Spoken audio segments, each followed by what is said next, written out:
we've seen some price increases. Some folks have raised worries that this could be a sign of persistent inflation. But that's not our view. Our experts believe, and the data shows, that most of the price increases we've seen were expected and are expected to be temporary.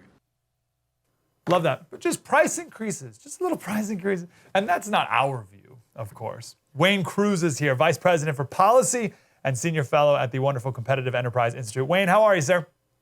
Doing great. Great to be with you. Appreciate you having us on to talk. Thank you. Yeah, no, of course.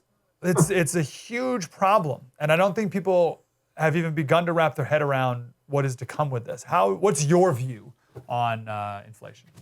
Well, I'll tell you, we do I think the federal government just this past year spent $6 trillion, and we're on track to do that again this year when you count in place the new spending coming from COVID.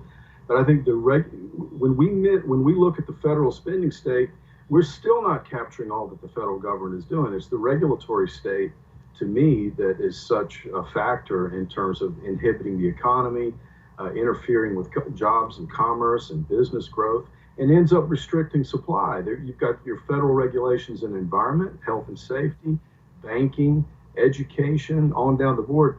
We do this report every year called 10,000 Commandments, surveying these things. And I'll tell you, in the wake of the COVID spending, the new Biden triad of spending, you've got the jobs program, you've got the rescue plan that's already passed. The jobs program is being debated this week as the Congress is trying to decide on an infrastructure package. I think it's a horrible idea for Republicans to try to do a deal on infrastructure right now. It's going to be highly regulatory, highly interference. It's going to also exacerbate the kind of inflation problems you're talking about.